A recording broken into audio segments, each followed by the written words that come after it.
Bonjour Philippe. Bonjour. Écoute, je suis très heureuse de t'accueillir aujourd'hui. Merci d'avoir pris le temps. Je sais que tu es très occupé. Et Alors, ça va bien. ouais, ça fait plaisir, merci. Alors, donc Philippe, aujourd'hui, tu es à la tête de l'innovation et du développement chez Yves Rocher. Et je t'ai découvert il y a un petit bout de temps parce qu'on travaille ensemble sur des projets d'innovation et d'intelligence collective. Et justement, je trouvais que c'était super intéressant de pouvoir échanger avec toi et que tu nous partages en fait tes trucs et astuces sur ton parcours, savoir comment tu as fait pour te devenir responsable de cette innovation et développement euh, aujourd'hui au sein de Yves Rocher. Alors, si tu veux bien, d'abord, je vais te faire ta biographie. Donc, tu n'hésites pas à me dire hein, si je fais des erreurs ou à compléter. Donc, tu es déjà docteur en pharmacie.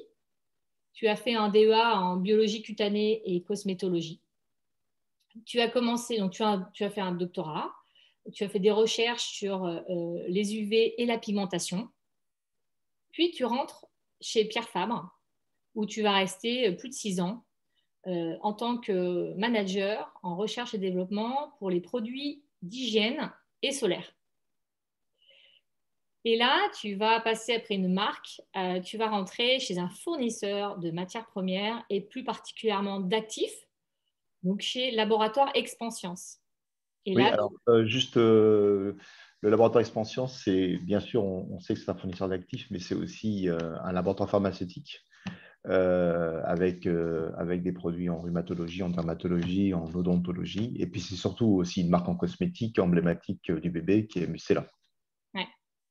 Et du coup, donc tu vas être à la tête, tu commences en tant que manager recherche et développement et tu vas finir en tant que à la tête de l'innovation et de la recherche et développement. Tu y restes plus de 18 ans, donc c'est un beau parcours au sein de Laboratoire Expansions. Tu vas ensuite rentrer chez CEPIC pendant 2 ans où tu seras à la tête de l'innovation globale. Il y a 110 personnes qui sont dédiées à l'innovation, surtout dans tous les produits, ingrédients donc cosmétiques, mais aussi pour les animaux, pour la santé humaine, pour la nutrition et l'industrie. Et puis finalement, tu reviens pour une marque. En 2017, tu rentres donc chez Yves Rocher et tu es aujourd'hui donc à la tête de l'innovation et du développement. Voilà. Tout à fait, exactement ça, voilà. Tu as plus d'une centaine de brevets quand même, une vingtaine de publications à ton actif. Ouais, peut-être même un peu plus en publication, mais j'ai pas compté, mais voilà. Mais bon, c'est 30 ans de boulot, donc tout ça ne veut rien dire. Rapporter ça au nombre d'années. Bref, tu es un expert en innovation et en transformation des équipes de R&D. Et justement, j'aimerais que tu me dises comment tu as fait pour réussir ce parcours, à te construire professionnellement et à devenir la personne professionnelle que tu es devenue à travers 6 questions. Est-ce que tu es prêt, Philippe? Je suis prêt. Alors, quand tu as commencé, quels résultats matériels et immatériels visais-tu ou quel objectif visais-tu? Alors, d'abord, j'ai commencé à une époque assez lointaine maintenant, malheureusement, mais c'est une époque où la cosmétique s'était découverte comme une probable science.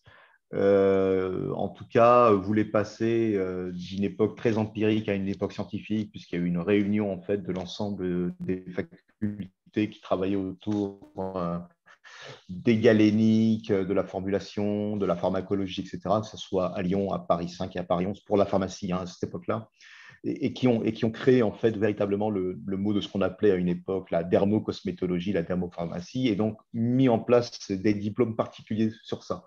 Moi, je suis issu de cette première promo de gens, en tout cas d'origine pharmaceutique, qui se sont intéressés à ce milieu qui était un peu un no man's land pour nous qui venions de la pharmacie. Et c'est ça qui m'a intéressé, c'était cette découverte d'un monde complètement vierge en termes de technologie, en termes de connaissances, et puis surtout de l'abord de la peau, qui est un tégument très proche de nous, hein, qui nous entoure tous les jours, assez négligé généralement. On s'intéresse plus au cœur, au cerveau et à ce que vous voulez. Mais la peau, voilà, c'était assez négligé, et la cosmétique, c'était vu très, très, très superficiel et très, très, très, excusez-moi du terme, hein, mais je vais, Marion, très féminin aussi et pas intéressant, je dirais, à la fois professionnellement les hommes et esthétiquement les hommes. Donc, ce qui est intéressant, c'est ce mix-là, un peu détonnant de la science, de l'aspect superficiel, de l'aspect plus universel d'un produit cosmétique qui pouvait toucher tous les gens et qui permettait quand même d'avoir probablement, mais je ne le savais pas au départ, hein, je dirais une ouverture d'esprit et une envie de découvrir qui était forte. Alors qu'en pharma, c'est extrêmement guidé, cadré, je dirais presque stérilisé, et en pharma industriel, hein, pharmaceutique pure. La cosmétique, pour moi, bah, ouvrait un peu les chakras de la curiosité, de la découverte. Donc, c'est ça qui m'a attiré en produits cosmétiques. La deuxième chose qui m'a attiré, c'est l'aspect extrêmement pratique de ces études qui permettaient bah, voilà, de formuler des choses, de toucher les couleurs, d'avoir de la sensorialité. Moi, j'ai découvert vraiment la sensorialité lorsque j'ai pratiqué pour la première fois la cosmétique, que ce soit dans la formulation ou dans d'autres choses. Les couleurs, les odeurs, les textures, la proximité entre ces produits et l'application sur la peau, ça a été vraiment pour moi une véritable révélation. J'y suis venu par raison, comme ça, par intuition, et pour moi, ça a été vraiment le coup de foudre. Voilà, donc j'ai eu un coup de foudre probablement que je n'en avais pas eu avant dans mon métier vers lequel je me destinais, plutôt un truc assez raisonnable. Voilà, tu fais pharma, tu as un diplôme, etc. Et là, c'était vraiment un coup de foudre. Voilà. Donc, je ne sais pas si j'ai répondu à la question. C'est que l'essence même de mes 30 ans de boulot, c'est un coup de foudre pour ce métier qui réunit des choses qui sont dissonantes au départ et une ambition de faire de ce métier quelque chose qui soit à la fois très raisonné, très, très émotionnel et dans lequel l'esprit artistique et l'esprit scientifique peuvent tout à fait se correspondre. Est-ce que tu avais un objectif particulier quand tu as commencé en disant, bah voilà, je voudrais... Absolument pas. Absolument pas. Moi, je réfléchis pas par objectif, hein. Je chemine au fur et à mesure. J'ai pas un plan de carrière, j'en ai jamais eu. Je me suis jamais dit, par exemple, je ferais que de la R&D ou je travaillerais que dans le luxe, etc. Pour moi, l'univers professionnel, il est extrêmement ouvert. Euh, j'ai une appétence particulière pour la R&D et j'ai fait de ce métier, enfin de mon parcours, plutôt un parcours de R&D. Mais j'ai une très forte appétence pour la com et aussi pour la partie marketing. J'ai hésité à un moment donné, d'ailleurs, au tout départ, à shifter vers l'un ou vers l'autre. Et puis, je crois que l'esprit scientifique, et puis familial aussi scientifique, et des sciences de la vie a prévalu, en fait. Et voilà, j'ai préféré rester en R&D. Et derrière ça, découvrir à un moment donné que la R&D, c'était bien, mais la partie innovation, ensuite, m'a vraiment conquise, à la fois par l'aspect innovation dans la technologie, d'où les brevets, etc. Et puis après, j'ai découvert l'innovation beaucoup plus large, beaucoup plus, avec une plus forte assise, l'innovation collaborative, l'innovation globale.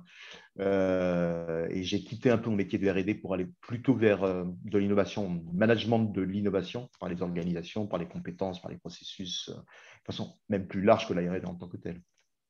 Et justement, quelles sont les étapes que tu as mis en place pour atteindre, pour aller justement vers l'innovation, comme tu dis? En fait, j'ai fait certaines. Enfin, enfin, l'interview m'a demandé de revoir un peu mes 30 années derrière et pourquoi j'avais fait des choix ou pas. Bon, alors, très très honnêtement, Marion, je n'ai pas toujours fait des choix super éclairés, hein. J'ai fait certains choix de façon à la fois intuitive et raisonnée, et à la fois, à l'intérieur de ces choix, j'ai découvert peut-être le pourquoi du comment après. Bon. Donc, je ne vais pas dire que je ne suis pas du tout un carriériste, donc je le fais à la rencontre et je le fais voilà, à l'envie. À l'instinct, Et peut-être à ton instinct? T'écoutes. oui, mais c'est un instinct raisonné, mais c'est un instinct qui se nourrit des autres et de l'écosystème. C'est pas un truc, voilà, je voudrais faire ça et puis pas autrement. Donc, qu'est-ce qui a jalonné ça? D'abord, c'est les rencontres. Il y a eu énormément de rencontres quand même. Il y a des gens qui m'ont fait confiance très jeune. Ça me reste pour moi un mystère parce que comme je me revois à 27 ans ou à 34 ans, et quand je revois des gens de 27 et 34 ans, vu les responsabilités qu'on m'a données à cette époque-là, j'arrive toujours pas à comprendre. Voilà.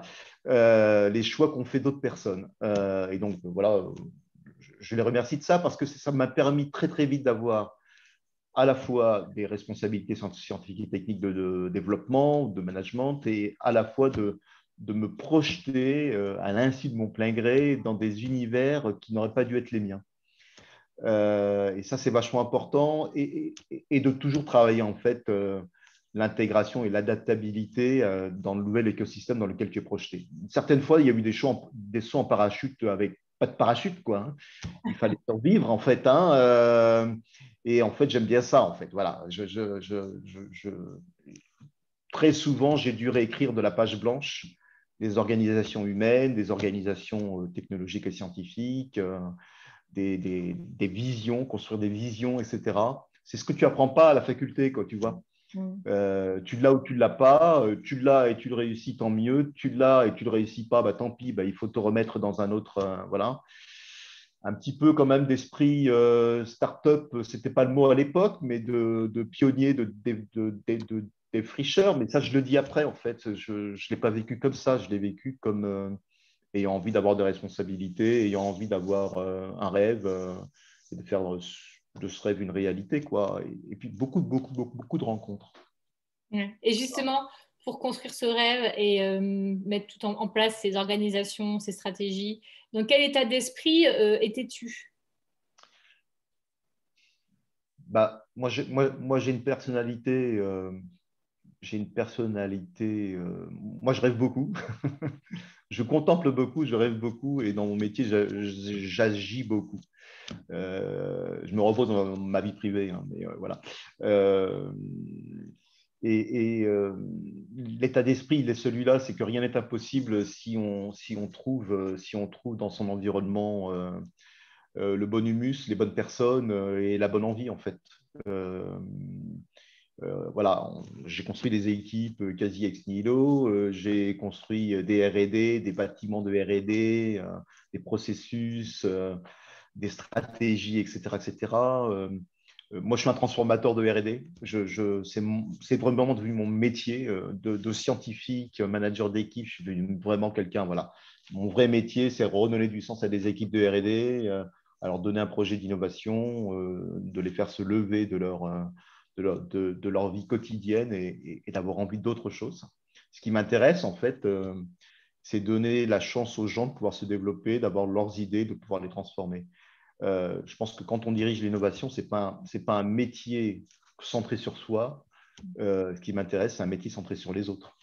Leurs idées, la transformation de leurs idées, la concrétisation des choses, et puis le développement personnel des gens.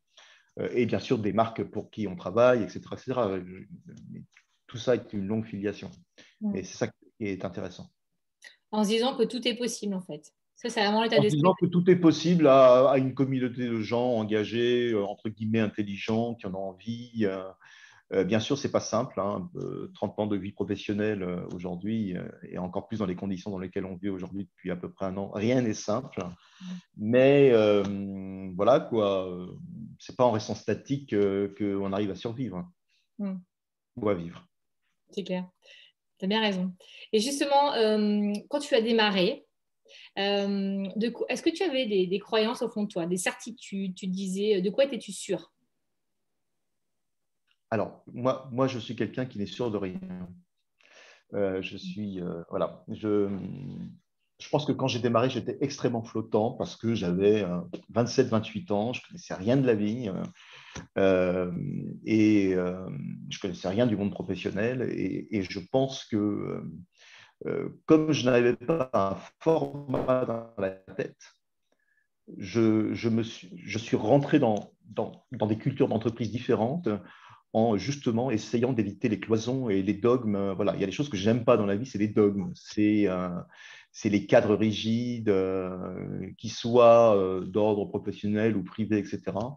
Je pense que la rigidité, je pense que la cloison, je pense que c'est comme ça et c'est pas autrement, c'est mortifère en fait. Donc, que ce soit en changeant d'entreprise, en changeant d'équipe, ou dans la même entreprise, en renouvelant son métier ou en revenant ses responsabilités, ça te force en fait à avoir une adaptabilité de tous les instants, et ce qui est quand même l'essence même de la vie et des sciences de la vie, puisque l'évolution n'est qu'une adaptabilité. On dit toujours que les dinosaures sont morts de fait qu'ils ne sont pas adaptés, ce n'est pas la réalité. En tout cas, les espèces qui ont disparu, c'est les espèces qui ne sont pas adaptées.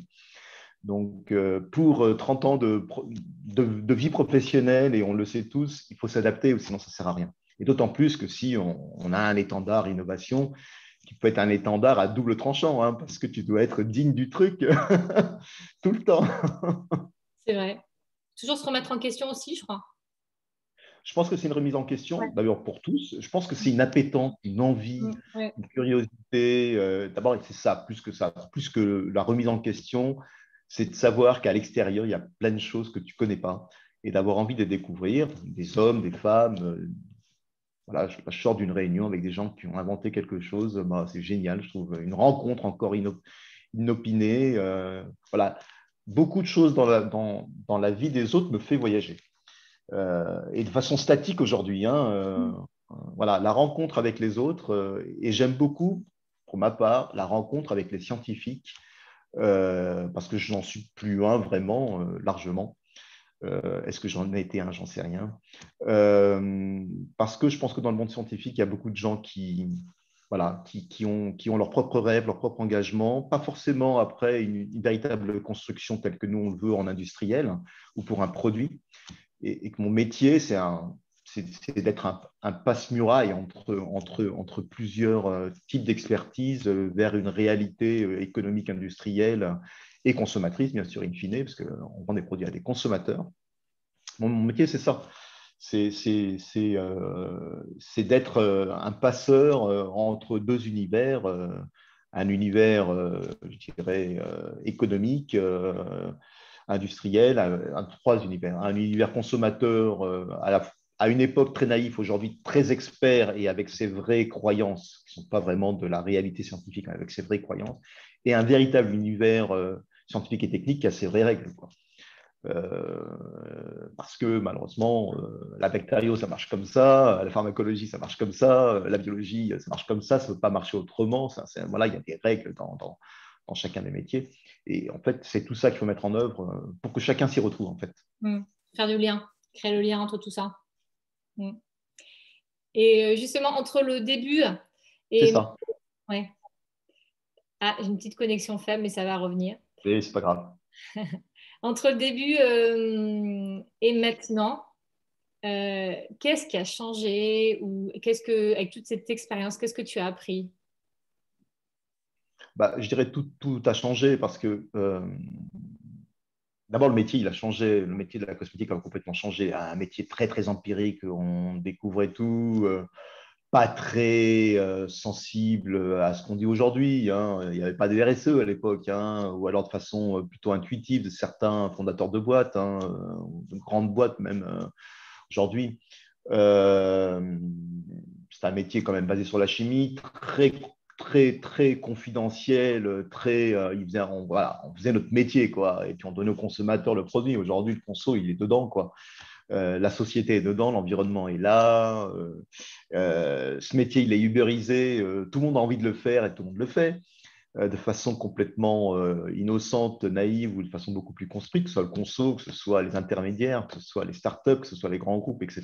C'est un métier qui est en pleine lumière aujourd'hui, tout le monde a son avis sur ce métier-là. Donc, ce qui a changé, c'est ça, c'est cette super exposition du métier.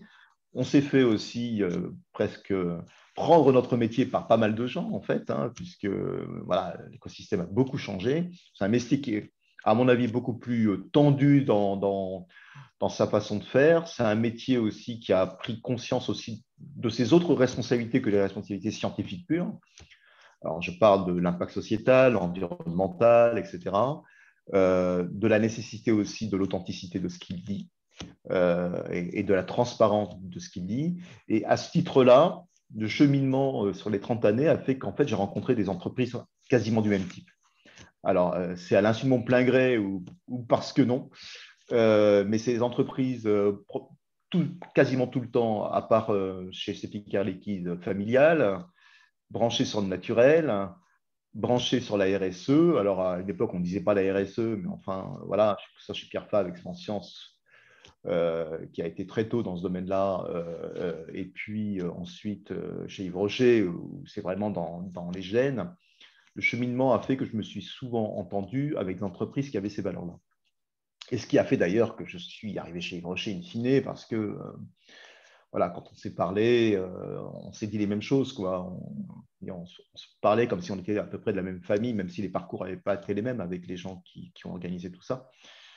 Voilà, cette naturalité vraie et authentique, cette implication sociétale et environnementale et ce goût de la science et de la techno à différents niveaux, mais quand même malgré tout, et cet aspect du conso au centre a fait que, en fait, ce parcours, tout compte fait, même si on sait très bien, on fait des choix ou on ne fait pas de choix, on vous choisit ou on ne vous choisit pas, hein, tout n'est pas si simple que ça, a fait que malgré tout, quand même, il y a une homogénéité d'entreprise, en tout cas, sur les mêmes valeurs. C'est ça, les mêmes Voilà. valeurs. Voilà, je pense que c'est ça. Alors, bien sûr, il y a 30 ans, on ne l'exprimait pas de la même façon. C'était de l'inspiration des fondateurs, M. Pierre Fabre, etc., ou M. Yves Rocher, de toute façon. Lorsqu'ils ont construit leur entreprise très très tôt, ils sont partis sur ça, sur ce lien avec la nature particulier. Et ils étaient, aujourd'hui on dit visionnaires et pionniers, mais à cette époque-là, on les considérait pas vraiment comme il aurait fallu être. Donc c'est aussi ça. C'est aussi des gens qui sont partis de la feuille blanche, hein. C'est les start-upers sans que le nom existe à l'époque. L'un dans son labo de pharmacie, derrière sa pharmacie, à Castres, et l'autre dans son grenier à Acadie. Donc, c'est des gens avec qui, dans la valeur et dans la façon d'aborder les choses, je me sens en liaison, bien sûr. Ils ont une dimension beaucoup plus grande que la mienne, mais c'est des gens avec qui je me sens en liaison. Oui, c'est important d'avoir une vision et puis voilà, de suivre, d'être aligné avec ça. Et puis de la persévérance, hein, parce qu'il faut être persévérant, parce que souvent quand on démarre et que personne voit la même chose, entre guillemets, c'est compliqué. Oui, oui, oui, je pense que les trois fondateurs ou successeurs des entreprises dans lesquelles j'ai travaillé principalement, ce sont des gens, oui, persévérants, qui ont le sens de l'entreprise, de la pérennité de l'entreprise. Ça aussi, c'est important aujourd'hui, cette façon de transmettre le lien et de transmettre la marque, etc. Il y a tellement de marques qui ont disparu ou qui ont été dévorées par les uns ou par les autres. Des marques qui restent 50, 60 ans, 70 ans, sans perdre ce qu'elles sont rares quand même, hein. C'est vrai. Sont rares. Mm. Et dernière question, alors, Philippe. Quel type de leader es-tu? Quel type de leader je suis Eh ben ça, il faudra poser la question à mes collaborateurs chéris. pense que, je pense que je suis un leader exigeant. Je ne peux pas cacher derrière mon sourire les choses. Euh, Je pense que souvent pour les équipes, j'ai un projet. Ça, c'est très clair. J'ai un projet, j'ai une vision, j'ai une construction, j'ai envie de les emmener quelque part sur la base d'une analyse de ce que veut l'entreprise, de ce qu'est l'équipe et de ce que veut la concurrence, etc. En tout cas, je suis un leader exigeant, tenace, ouvert à la discussion et au dialogue, qui a envie que les autres se développent. C'est super important pour moi et qui prennent toute leur place dans l'organisation. Ça, c'est nécessaire. Et puis, je suis un leader qui a envie de résultats. Je suis très, très dans le concret. À la fois, je peux être très dans tu connais ça, dans l'ouverture, la divergence, etc., dans le rêve. Je pense qu'il faut un rêve. Mais on travaille dans des entreprises. Il faut une réalité. Il faut une réalité. Voilà, il faut une réalité. Il faut toujours penser que de toute façon, on n'est jamais le plus intelligent, le plus rapide. Et celui qui se construit mieux, la concurrence, c'est extrêmement important. Et cette relation entre la concurrence, la volonté du consommateur et son métier doit être toujours là. Il ne faut pas se laisser enfermer. Voilà. Et c'est en ça que l'innovation est super important, à la fois l'innovation technologique, ok, le brevet, machin, le public, etc. Ça, c'est bien. Offrir de nouveaux usages, c'est super pour le conso, mais l'innovation en termes managériels, en termes d'organisation, en termes de développement des gens, en termes de relations, en termes d'image, en termes de com, c'est super important. Donc, j'essaye d'être un peu tout ça. Je suis très imparfait en fonction des moments, mais voilà, je suis un peu comme ça. Ouais, super. Merci beaucoup, Philippe. En tout cas, merci pour ta sincérité, d'avoir voilà, tout partagé avec nous. Ça fait plaisir de voir qu'on peut y arriver, que tout est possible, quoi. Et qu'il faut croire et avancer. Oui, oui, oui, oui, bien sûr. Alors, si on veut te Merci, suivre, Marion. bah non, merci à toi. Si on veut te suivre, on te suit sur LinkedIn et aussi. Ouais, Oui, je suis assez actif sur LinkedIn. oui, pareil, j'ai entendu dire que tu es assez actif et j'ai vu ça sur LinkedIn, c'est vrai. Voilà, C'est quelle bien. sorte de leader je suis, j'utilise LinkedIn. Et puis aussi, évidemment, aller sur le site de Yves Rocher pour voir les beaux produits que vous font l'IED et vous prépare l'IED avec toutes les équipes qui travaillent, tous les collaborateurs qui mettent du cœur vraiment pour développer des beaux produits, en tout cas. Bah, écoute, c'est notre métier. On travaille dans une belle marque qui se Mm. transforme énormément et bien dans les assets de ce que veut le conso. Donc voilà, nous, on s'éclate là et on est heureux d'y être et on fait tout pour que ça se voit, en tout cas dans nos produits, dans nos magasins et sur le site. Mm. Ouais, super. Merci en tout cas, Philippe, et je te dis à bientôt. À bientôt, Marion. C'était un Salut. plaisir. Bye. Ciao.